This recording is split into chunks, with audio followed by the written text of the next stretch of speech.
Dios les bendiga, mis amados hermanos.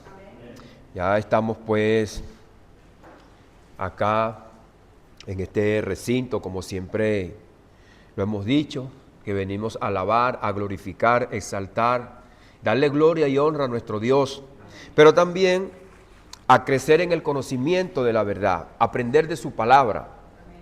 Eso nos ayuda, hermano, a vivir quietamente, como decía el apóstol Pablo, y también desenvolvernos en el andar diario, a no dejarnos mover por las corrientes de pensamiento que nosotros tenemos a nuestro alrededor.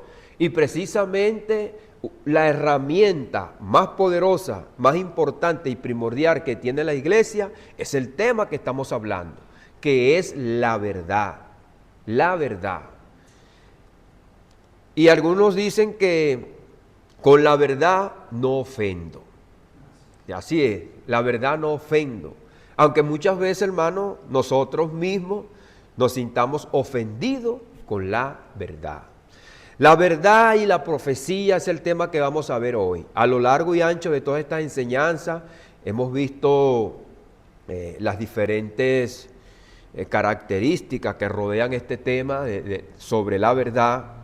Y más allá de los conceptos, la realidad de vida, que es una verdad, la realidad de las cosas y de las acciones que nosotros pudiéramos ver en el argot popular, los testimonios que nosotros pudiéramos escuchar, el centro importante de este tema es que la verdad fue encarnada en la persona de nuestro Señor Jesucristo, quien lo dijo bien claro: yo soy el camino, la verdad y la vida. Así que la verdad y la profecía, fundamento, criterio y cumplimiento en Cristo.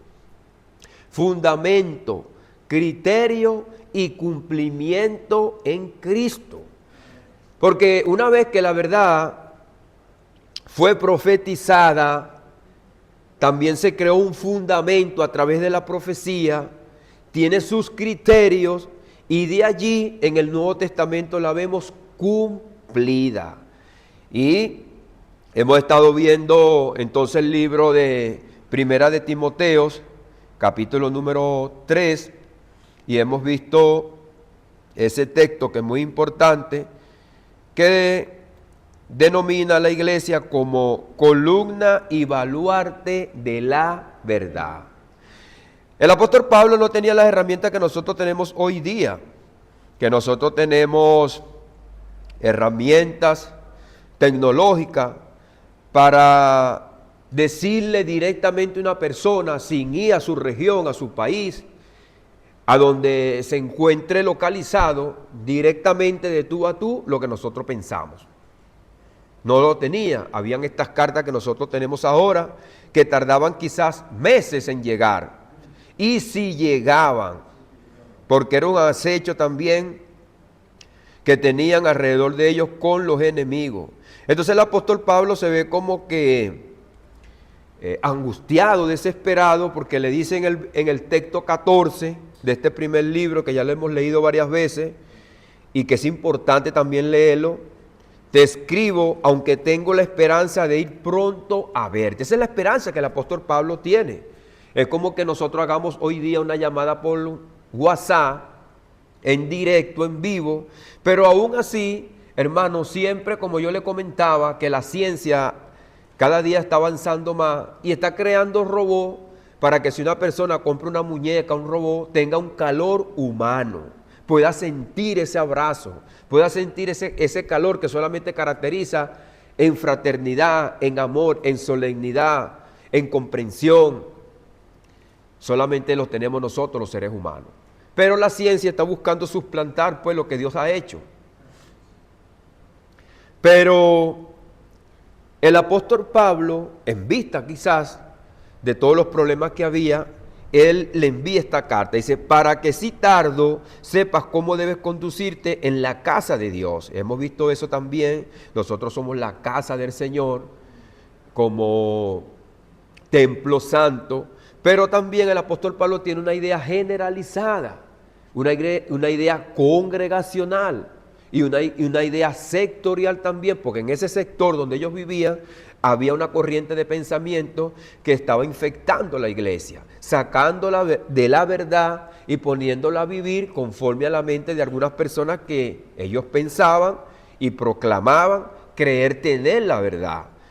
Para que si tardo, dice Pablo, sepas cómo debes conducirte en la casa de Dios. Yo creo que es una idea generalizada. Primeramente pensando y con la comprensión de que nosotros somos la verdadera casa de Dios, pero que también tenemos un recinto donde nosotros nos congregamos y cada uno de nosotros desarrollamos ideas y actividades que pudieran estar enlazadas con la verdad, guiadas por la verdad, pero también muchas pudieran estar fuera de la verdad. Como por ejemplo, nosotros, como algunas iglesias, celebramos una fiesta, pero ¿cómo la celebramos? ¿La celebramos conforme a la verdad o conforme al patrón mundano que está allá afuera? Y como yo le decía, como que venga un profeta a decir, no, esto es así, porque Dios me dijo, Dios me habló.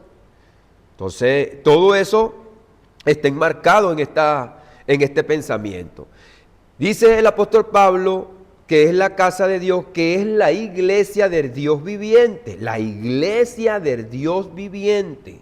Por eso que le digo que hay una idea generalizada, porque la iglesia del Dios viviente no son estas cuatro paredes, ni la silla, ni los instrumentos que nosotros tenemos acá.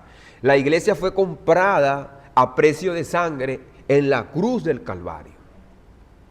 Más allá de la creación, que también es de Dios y que va a ser redimida también, pero lo más importante que Dios tiene en mente es a los seres humanos. Y luego dice, columna y baluarte de la verdad. Indiscutiblemente no tiene discusión, dice el apóstol Pablo. Grande es este misterio de la piedad.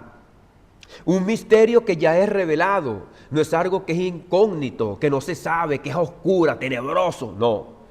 Un misterio que ya fue revelado, y es lo que estábamos hablando acá en cuanto a la profecía. La profecía fue proclamada como una verdad. Eso se fundamentó, luego trajo unos criterios y luego trajo un cumplimiento. Y es por eso que ahora es indiscutible. ¿Por qué es indiscutible? Porque eso no es nuevo, es algo ya revelado por Dios. Y ahora se ha manifestado. Una cosa es la revelación espiritual, profética, y otra cosa es la manifestación. Porque es visible, tocable, palpable. Ya no es que tenemos que hacer un experimento para ver si es verdad o no. Ya no es que tenemos que sacar algunas conclusiones. Ya no es que si tengo que oír bien a ver si... Ahora, ¿cuál fue el problema? Que lo manifestado no concordó con la creencia, la fe del pueblo de Israel. Porque teniendo el fundamento, teniendo los criterios, teniendo los profetas y teniendo el mismo Moisés, no conocieron al Señor. Entonces, ahí está la realidad.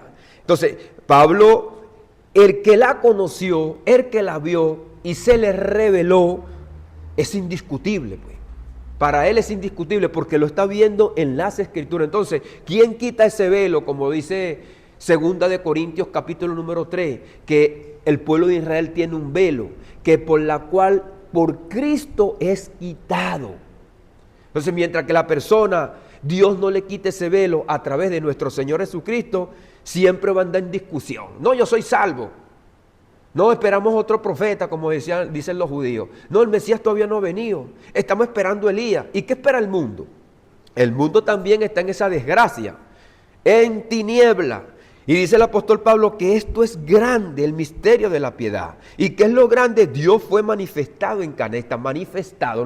No se necesita ya las profecías, hacer esto y esto, sino que ya se dio una realidad. Porque Jesucristo cumple todos estos parámetros y características proféticas y criterios.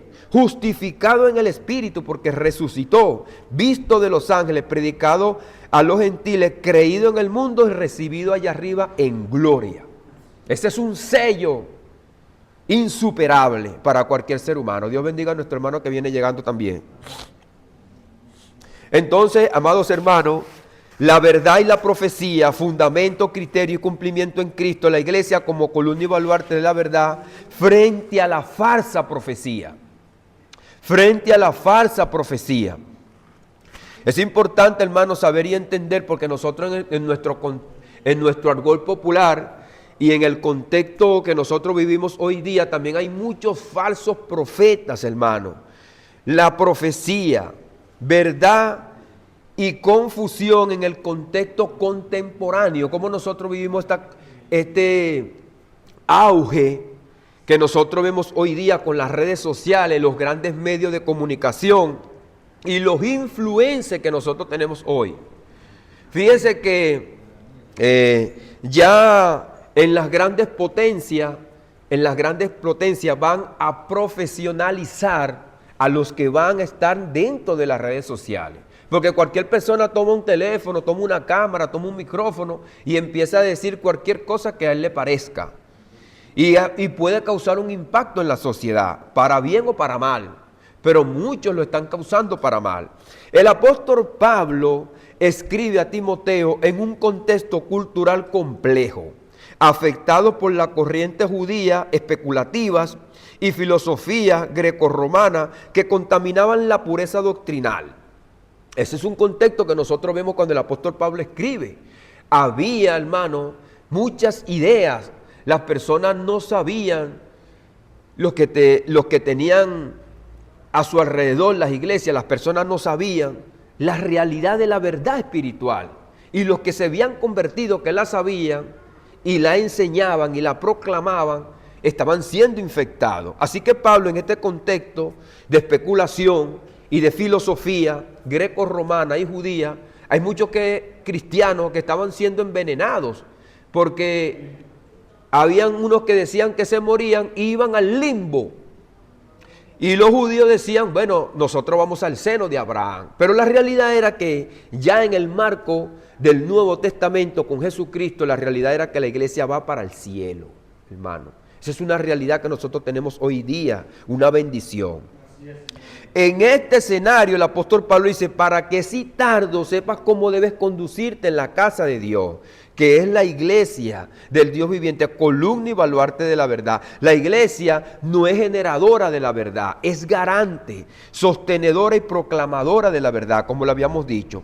En nuestros días el término profecía ha sido trivializado, hermano. Trivializado la profecía. En ámbito religioso popular, muchas personas, mire, toman resultados electorales, catástrofes naturales, fechas del fin del mundo, manifestaciones cósmicas y apariciones del anticristo. Guerras, rumores de guerra, y toman Mateo 24. La mayoría de estos profetas toman Mateo 24. Y entonces dice Jesucristo que vendrán muchos hablando en mi nombre y haciéndose pasar por Cristo. Entonces ya una cosa que dijo Cristo, y en vez de ellos decir que eso lo dijo Cristo, dice que ellos son los que lo están revelando. Ellos son los que están proclamando. Y a ellos fue quien Dios se lo reveló. ¿Y eso qué hacen? Se ponen en lugar de Cristo y salen por los medios de comunicaciones para ser sensacionalistas. Frecuentemente estas profecías surgen del análisis político, lo que están viendo, lo que está sucediendo, del temor colectivo o de la lectura de noticias internacionales, porque también se aprovechan, como dice el Chapulín Colorado, de mi nobleza, de lo que está sucediendo, de cómo está la gente, de cómo está el ambiente, y a raíz de todo eso, entonces empiezan a profetizar. Cuando coinciden con estas profecías, con algún acontecimiento, se interpretan como inspiración divina. Cuando falla, se olvidan. Cuando fallan, se olvidan, se quedan callados. Pero cuando algunas cosas se dan, porque también paralelamente lo que dicen hoy día muchos profetas, también lo hacen los profetas que están en el mundo. Por decirlo así también, entonces también son profetas, porque lo que son analistas políticos. La Escritura no autoriza la adivinación ni la especulación. Nosotros no podemos ponernos a adivinar. El profeta no es un analista sociopolítico ni un comentarista de tendencias globales. La profecía bíblica no es un pronóstico, es una revelación. Jesucristo le dijo a los judíos, usted no ve en los arreboles del cielo que las nubes están negras, que por allá hay un viento, que puede venir una lluvia. Así está la palabra, no te dejes llevar por las señales que... Y así como el hombre tiene sabiduría y tiene entendimiento y pudiera pronosticar que viene una lluvia, ¿cómo nosotros podemos contemplar la realidad espiritual para ver si es una verdad y una realidad vista y vivible? Por medio de las Escrituras. No te vayas por lo que dice fulaneo, sutanejo, perencejo. Vete por la revelación de Dios, porque la profecía no es un pronóstico, la profecía no es un análisis circunstancial de los problemas. La profecía es una revelación divina. El apóstol Pedro define la naturaleza profética. Tenemos también la palabra profética más segura, a la cual hacéis bien en estar atentos, como una antorcha que alumbra en un lugar oscuro. Y esa es una realidad, una antorcha que alumbra en un lugar oscuro, y así es la profecía. Y tenemos la palabra profética. Él no está diciendo nuestro análisis, nuestra perspectiva, nuestra proyección. Es la palabra. Y es la que va a dar el acontecimiento a la luz, poniendo a Dios en el centro de esta idea, no a mi persona. Porque cuando yo hago un análisis político, circunstancial de las situaciones, entonces me estoy poniendo yo como el que estoy revelando. Y después digo que fue Dios quien me lo reveló. Y desplazo a nuestro Señor Jesucristo, como muchas personas han tomado Mateo 24 para desplazar a Jesucristo y colocarse ellos como el centro de la revelación y como el medio que Dios ha puesto. No, hermano, el medio es Jesucristo, no nosotros. Que van a haber guerra, rumores de guerra, hambre y esto, eso ya lo dijo Cristo. Que tú tuviste un sueño que hubo una guerra y se cumplió, ya eso lo dijo Cristo. Pero muchos, hermanos, de nosotros siempre queremos estar en el centro de atracción. Y dice el apóstol Pedro, porque nunca la profecía fue traída por voluntad humana. Ya está. ¿Y dónde están los profetas? Dice el Señor. ¿Y vuestros padres dónde están? Por medio de Zacarías. Ya se murieron. Entonces, pensemos, dice el profeta, analicemos. Y pongamos los pies sobre la tierra. Y dice, sino que los santos hombres de Dios hablaron siendo inspirados por medio del Espíritu. Simplemente lo que somos vasos de barro, instrumentos. No somos la fuente de la profecía, no somos la fuente de la revelación. No tenemos la capacidad ni la mera certeza de saber y entender las cosas que van a suceder, porque eso es revelación de Dios. Ninguno, por más Biblia que se sepa, su conocimiento, su perspectiva, su análisis, su proyección que tenga, viene de la Biblia. La fuente está en Dios. En contraste, la historia moderna registra múltiples ejemplos de anuncios fallidos sobre el fin del mundo, fechas apocalípticas o colapsos inminentes que no ocurrieron, dejando en vergüenza pública y descrédito espiritual muchas veces a la iglesia, porque después no ocurre y nos culpan a todos. Entonces, hermano, seamos serios con esto. Y nosotros mismos no debemos de estar atrás de personas que todos los días toman una cámara y un micrófono. Mire, recientemente yo me metí en la página que yo le estaba comentando a ustedes, de Armando Arduzzi. Ahora ellos dicen que Gog y Magog no es Rusia, porque Rusia está quebrado, pero sus análisis políticos viejos, a ellos les dan una perspectiva que Gog y Magog es Rusia. ¿Y de dónde sacaron eso? Gog, Magog, Mesec y Tubal, de ahí vienen una serie de pensamientos que según ellos de ese linaje se levantó la Rusia que nosotros tenemos hoy en día y que después como Unión Soviética, después del muro de Berlín, eso se desintegró y muchas personas pues entonces hicieron su independencia y quedó debilitado y actualmente está más debilitado. Ahora muchos de ellos concluyen y entonces él se mete en esa conclusión, pernotando ya que entonces Rusia no es Gog y Magog. Si usted busca el capítulo número 11, Mesec y Tubal, toda esa gente que aparecen ahí fueron los descendientes de Abraham, de Noé, y Noé tuvo 3 hijos, Can, Sem y Jafé. Y de Can, Sem y Jafé entonces empezaron a poblar la tierra. Y cuando le nacía un hijo unigénito le ponían el nombre a esa tierra. De ahí vino así los nombres de las tierras que nosotros conocemos en la antigüedad. Los nombres de las tierras que nosotros conocemos hoy también vienen de hombres que tuvieron guerra, ganaron guerra, tuvieron mujeres, tuvieron hijos y le colocaron los nombres a las tierras que nosotros tenemos hoy en día. Entonces, tales episodios confirman que Dios no ha enviado a quienes hablan sin mandato, sin el mandato de Dios, sino que vienen con sus propias perspectivas. Por ello, antes de hablar de la profecía en el Nuevo y en el Antiguo Pacto, es necesario establecer un fundamento que Dios dejó en Deuteronomio. Y vamos a leer Deuteronomio, capítulo número 18, verso 21, conocidos por muchos de nosotros, el cumplimiento como prueba.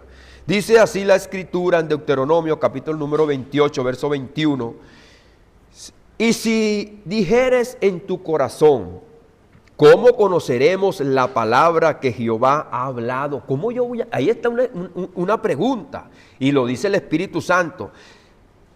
Como vemos muchas veces que el escritor de los Salmos, él se hace preguntas a sí mismo dentro, alma mía, y le predica al alma. ¿No recuerdan que yo siempre le he dicho que nosotros muchas veces tenemos que predicarnos a nosotros mismos? Alma mía, ¿por qué te abates? ¿Con quién está hablando? ¿Y quiénes son los que están hablando internamente? Fíjate que nosotros somos un ejemplo vivo y serio y real de lo que muchos han debatido como la Trinidad. Más allá de un concepto, es una realidad. Porque hay mucha gente que dice, bueno, la palabra Trinidad no está en la Biblia. Está bien, yo se lo puedo admitir. Es cierto, la palabra Trinidad no está en la Biblia. Pero sí vemos que Dios, dentro de Él, habla como con otra persona. Hagamos al hombre. Y el mismo escritor dice, alma mía, ¿por qué te abates? Entonces, ¿quién le está hablando el alma? O el alma misma se está hablando ella misma. Y es como cuando dice, bueno, tú estás loco, que te está hablando solo. ¿No lo han dicho a veces cuando usted tiene un problema y está, oye, pobrecita, ese problema la tiene loca. O pobrecito, ese problema. Cuando tú estás en el trabajo y verdaderamente tienes un problema, tú mismo te alientas, tú mismo te animas. Y cuando usted ve una persona que está en la competencia, dice, vamos, vamos, vamos, y él mismo se está animando, vamos, que sí puede. Entonces nosotros tenemos una realidad, y cuando nosotros nos preguntamos eso, y si dijera en tu corazón, ¿cómo conoceremos la palabra de Jehová que él ha hablado? Si el profeta hablara en el nombre de Jehová y no se cumpliere lo que dijo, ni aconteciese, es palabra que Jehová no ha hablado. Con presunción la ha hablado el profeta, no tengas temor de él. Ahora nosotros no estamos hoy en el contexto del antiguo pacto, hermano, que es directamente lo que está hablando esta escritura conforme al pueblo de Israel, porque se estaban creando patrones y criterios importantes para hacer una alusión acerca del Mesías, que ya fue cumplido. Dios establece un criterio objetivo, el cumplimiento verificable. El profeta verdadero habla en el nombre del Señor, anuncia conforme al carácter de Dios y su palabra se confirma. La presunción es condenada. No puede ser una presunción mía. Tiene que ser lo que dice la Biblia. Habla en el nombre del Señor. No quita a Dios y se coloca a Él, que es lo que muchos hacen hoy en día. Desplazan al Señor Jesucristo y dicen que Mateo 24 viene una guerra, como que ellos fueran Cristo. Y eso es una presunción. Anuncia conforme al carácter de Dios. ¿Cómo se comporta ese profeta? ¿Para qué está anunciando eso? ¿Para bendición del pueblo? ¿O para traer una tragedia, confusión? ¿Para qué Cristo lo dijo?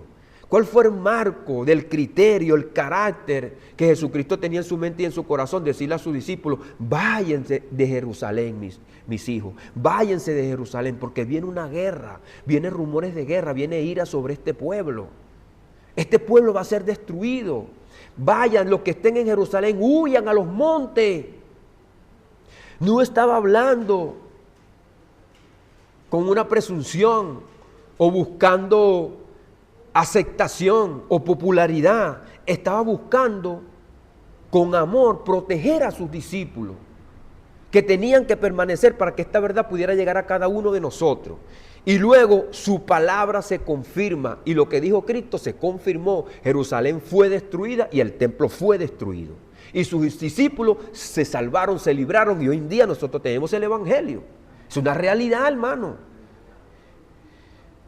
La coherencia doctrinal como prueba, porque también tiene que tener una coherencia doctrinal. Cuando se levantara en medio de ti profeta y te anunciare señal o prodigio, y si se cumpliere la señal o prodigio, diciendo vamos en pos de dioses ajenos, no darás oído a las palabras de tal profeta. Tiene que tener una concordancia coherente con la verdad, su testimonio y la realidad de vida dicha por Dios.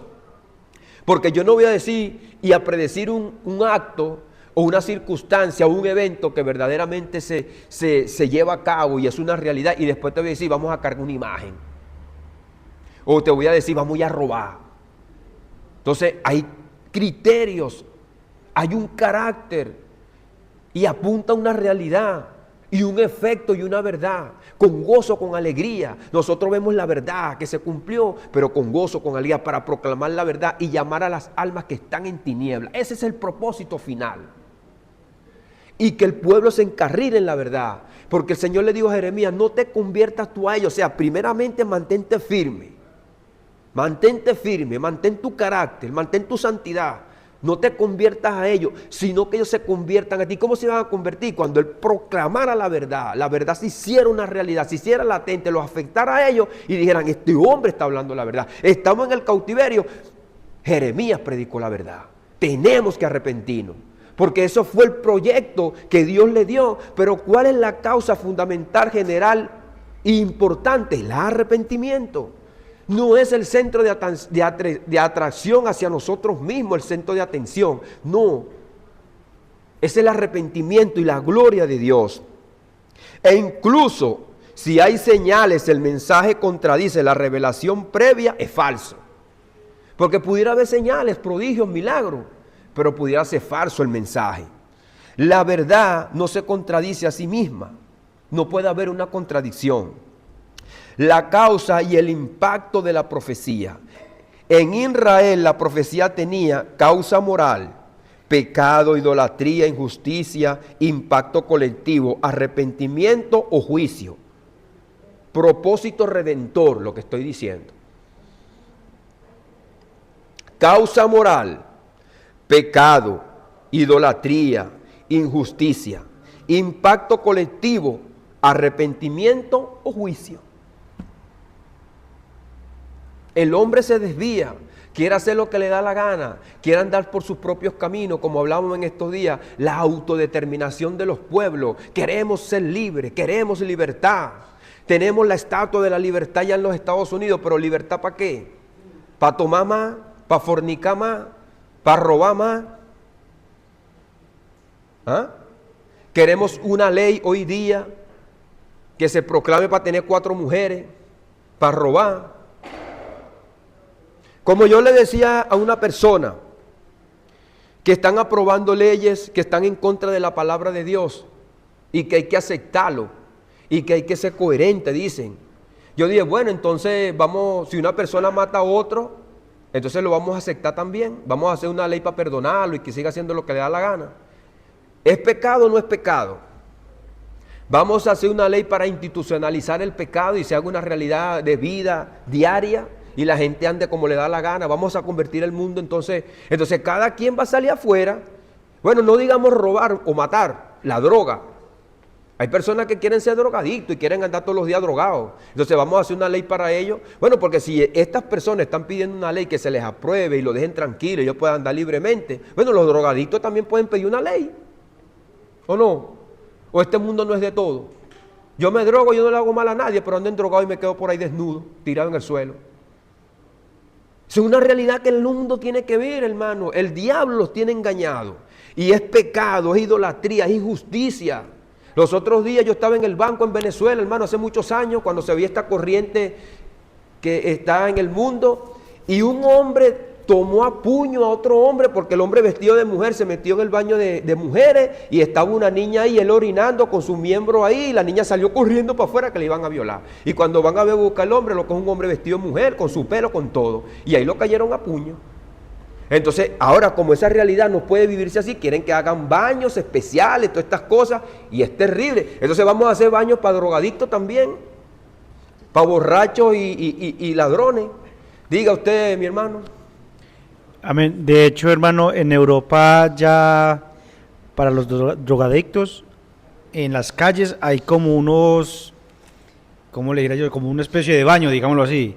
Y tienen jeringas y tienen todo para ellos inyectarse. Y ellos dicen, en Europa es salud pública pagada por el Estado y tienen como sus baños donde se van a drogar, imagínense. Bueno, recientemente estos videos que nosotros hemos visto de la nación norteamericana donde se llaman ciudad zombie, el mismo Estado, el mismo gobierno le suministra a ellos los estupefacientes para tenerlos calmados. Vamos a eso, a eso es lo que ha llegado el mundo, hermano. Entonces la profecía no es un espectáculo, no es una presunción, es una confrontación espiritual, el llamado al arrepentimiento y a la gloria y honra y exaltación de nuestro Dios. El profeta prometido, hay un profeta prometido, cumplimiento en Cristo. Dice Moisés, profeta de en medio de ti, de tus hermanos, como yo, te levantará Jehová, tu Dios, a él oiréis. Es por eso que en el bautismo, ¿verdad? En el bautismo sale la voz de Dios. Este es mi Hijo amado. Y en el transcurso del ministerio de nuestro Señor Jesucristo, en la transfiguración, este es mi Hijo amado, a él oí. Hace todo lo que él le diga. Porque este es el profeta que Dios había prometido. Es el mismo Dios a través de un cuerpo humano, hablándole a la humanidad directamente. Ya no es una palabra enviada por otro, sino que es directo. Dios no está mandando un ángel, Dios no está buscando un profeta. Vino él mismo en carne propia a decirte en tu cara la verdad. Así que este profeta no es nada más y nada menos que nuestro Señor Jesucristo. Él cumplió. Hermano, Jesucristo no vino aquí para que se cumpliese en él una realidad que ya es eterna. Porque hay gente que está peleando que Jesucristo no es rey. No, Él es rey, hermano. Jesucristo no necesita estar aquí para decir que Él es rey o para que se cumpla un ministerio de rey. Jesucristo es el rey de reyes. Antes que el hombre naciera, Él es el rey. Él es el profeta porque Él es quien habla. Y las cosas fueron hechas como tú orabas ahorita. Señor, por tu palabra se crearon los cielos y la tierra. Esa es una profecía. Y Él es el sacerdote, el que intercede y sigue intercediendo por nosotros. Entonces, ¿por qué hay debate en esto? Profeta de en medio de ti, de tú. Y es por eso que cuando Mateo hace su evangelio y dice, de Egipto llamé a mi hijo. ¿Y a quién se lo apunta? A Jesucristo. ¿Y por qué no apunta a la nación de Israel? Porque siempre Dios vio a la nación de Israel en la misericordia de Jesucristo. Y así como Dios vio a la nación de Israel en ese tiempo en la misericordia de Jesucristo, lo vio desde Adán. Adán salió del huerto del Edén por la misericordia que Dios le otorgó en Cristo. Porque dice el libro de Hebreo, y vamos a leerlo, el libro de Hebreo, así como Abraham es el padre de la fe, ¿quién es Jesucristo en el libro de Hebreos, capítulo número 12?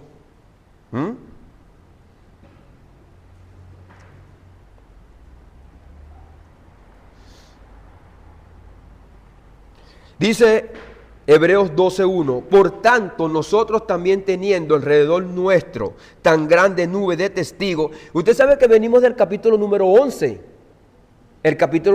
Venimos del capítulo número 11. Y yo estaba discutiendo con Rodrigo ayer, pasamos como 3 horas debatiendo la palabra. Y usted sabe cómo son esos choques confrontales. Y yo siempre he dicho que en el libro de Daniel, en el capítulo número 7, se presentan tronos. Y vi trono y se sentó el anciano de día, ¿recuerdan? Ahí dice.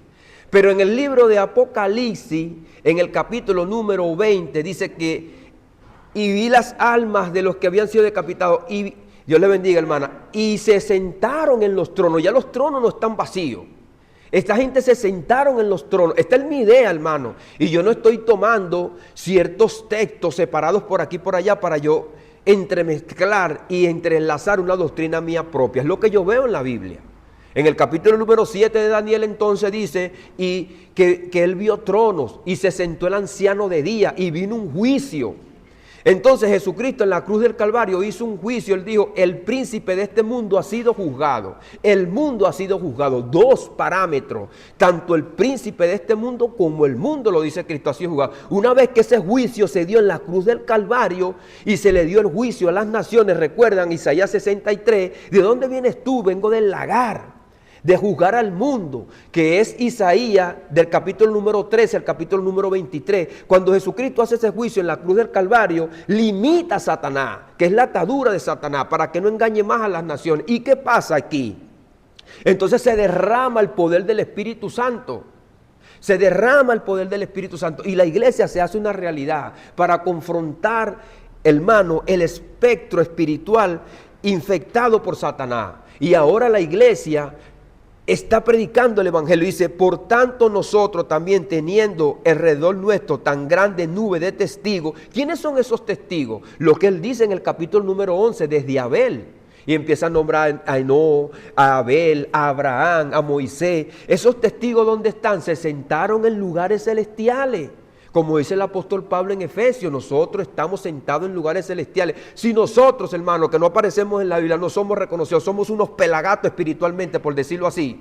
Estamos sentados en lugares celestiales. ¿Qué quedará para Moisés, para Abraham, para esa gente, hermano? Que Dios los llamó y habló con ellos cara a cara.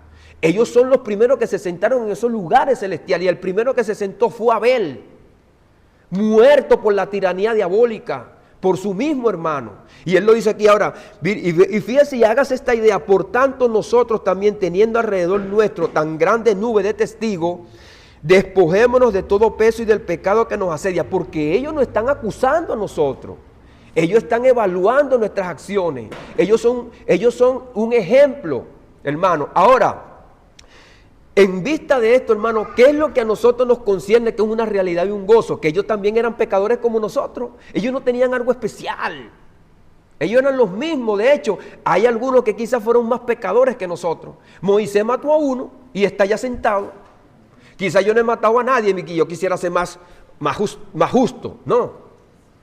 Todos somos pecadores, dice el apóstol Pablo en Romanos capítulo número 3, verso 21 en adelante, del verso 23, por cuanto todos pecaron y están destituidos de la gloria de Dios. Aún así, Dios los pone como testigo, una gran nube de testigos, y dice, despojémonos de todo peso y del pecado que nos asedia, y corramos con paciencia la carrera que tenemos por delante. Luego dice nuestro amado apóstol que escribió esto, puesto los ojos en Jesús, el autor y consumador de la fe. Ahí está, Jesucristo es el autor y consumador de la fe.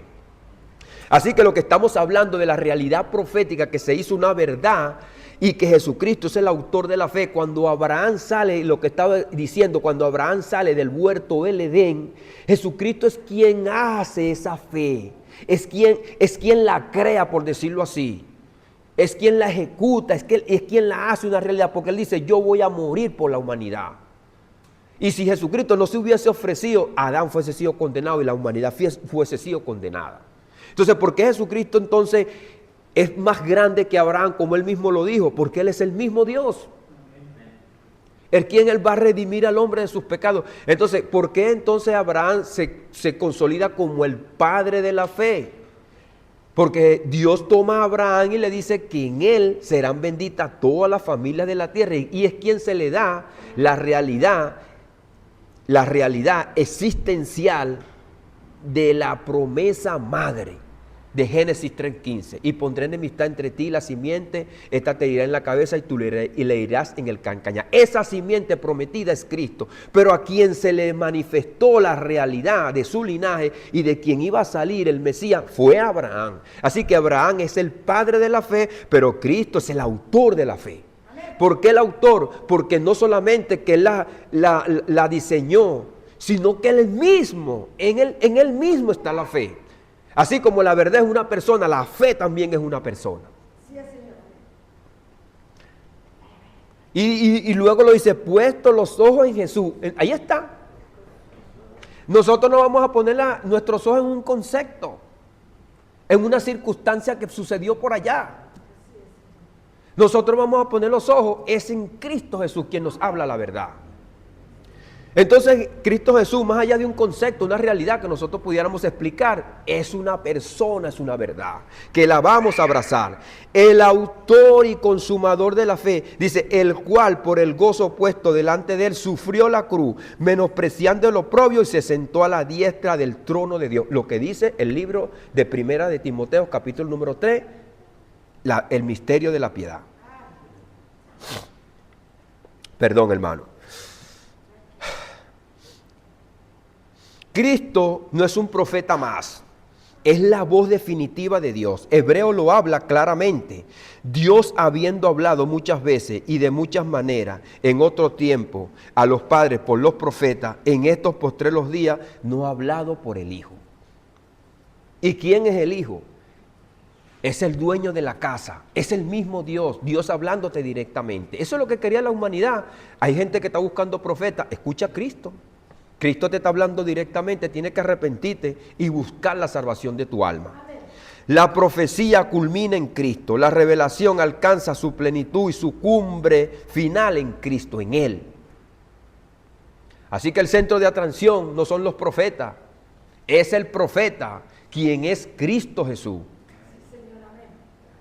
Entonces vemos esta realidad, hermano, que hay una gente que ya están sentadas allá, que son testigos, están sentados en tronos, y la palabra del trono no es que cuando tú vas a llegar ya vas a un trono, es una palabra de poder y de autoridad que los caracteriza. Y vi tronos y se sentaron sobre ellos los que recibieron facultad de juzgar. ¿Por qué tenemos facultad de juzgar? Porque nosotros salimos a predicarle allá afuera a la gente. El que no acepta a Cristo, hermano, ya se le ha hecho un juicio y tiene un veredicto. Y Dios le va a decir, a usted se le predicó el evangelio y entonces usted ha sido juzgado. Y eso es lo que dice la Biblia, y se le dio facultad de juzgar. Ayer precisamente yo con Rodrigo estaba debatiendo y discutiendo esto, en este capítulo número 20 de Apocalipsis.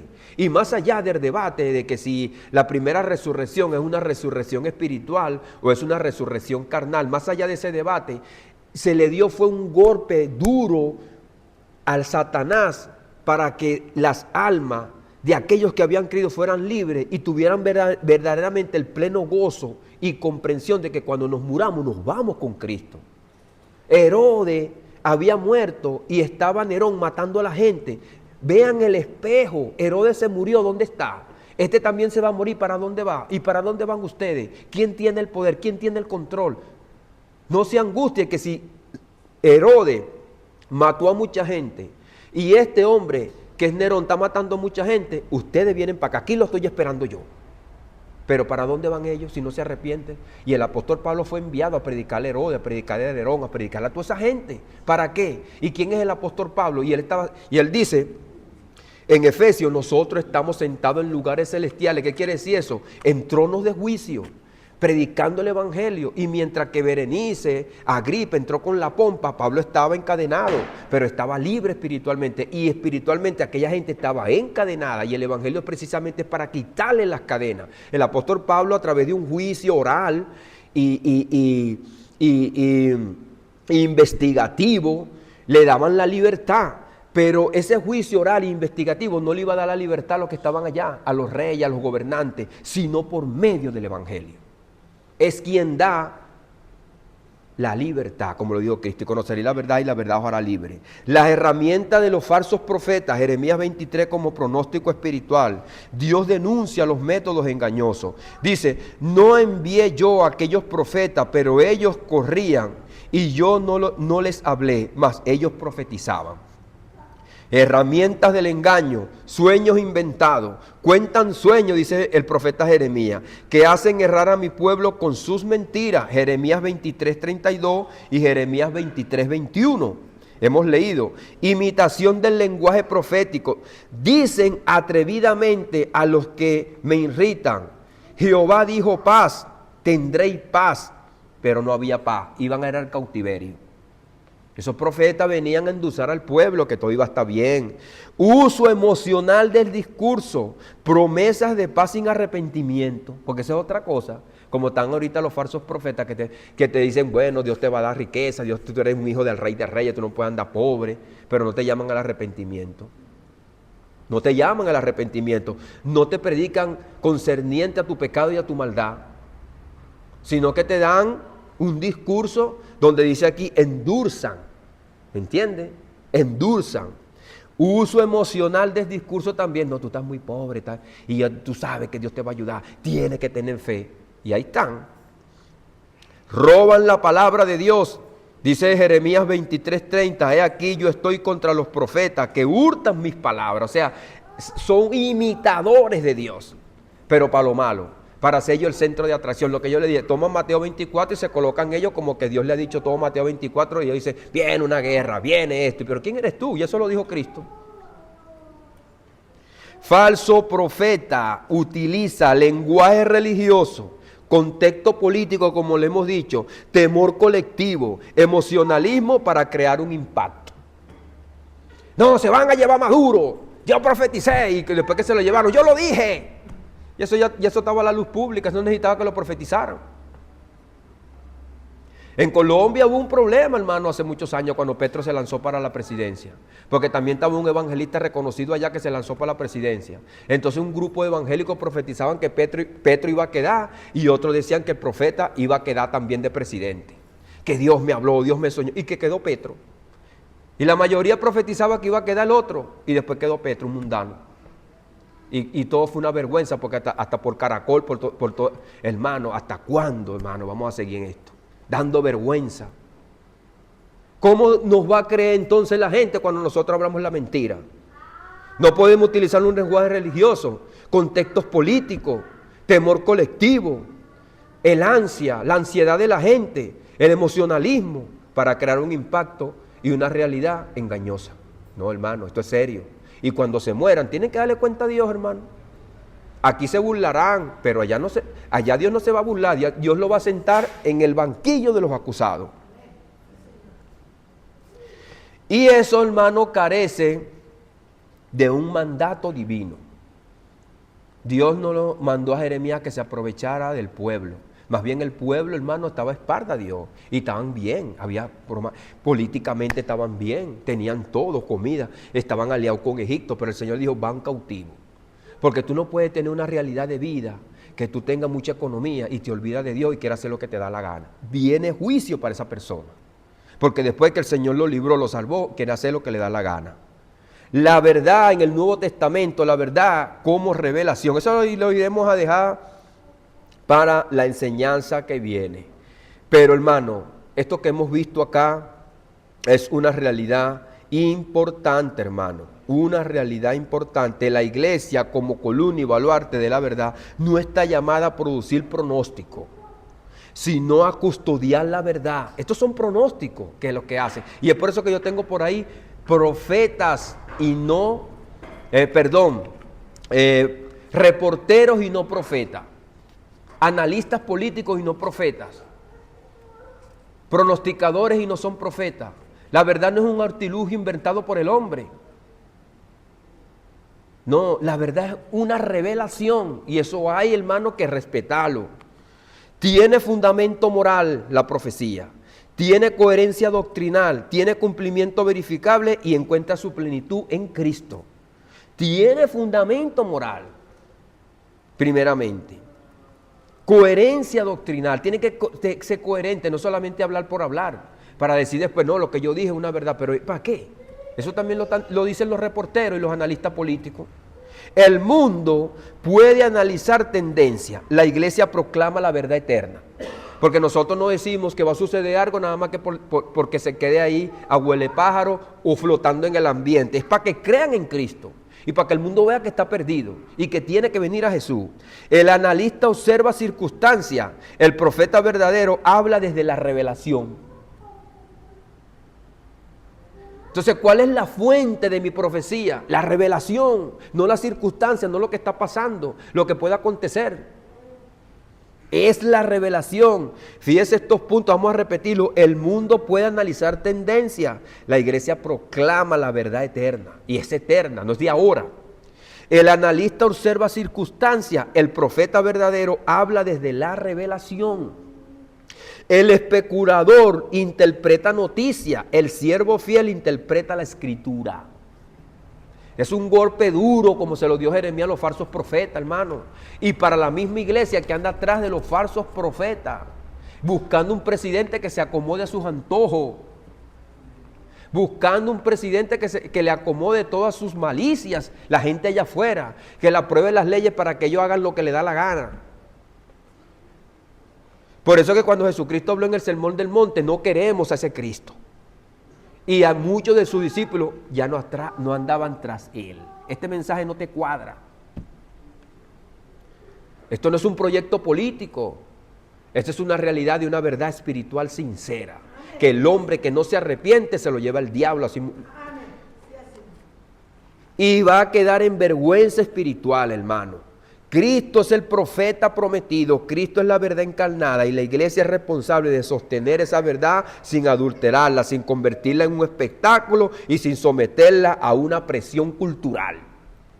Porque allá afuera tiene una presión cultural, entonces yo voy a ir a satisfacer la presión que está allá afuera. No, yo tengo que mantenerme en la verdad, pase lo que pase allá afuera.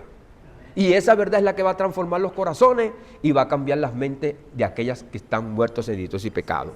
Bueno, mis amados hermanos, ya ha llegado la hora. Le damos las gracias al Señor por esta palabra y que el Señor nos siga bendiciendo y ayudando.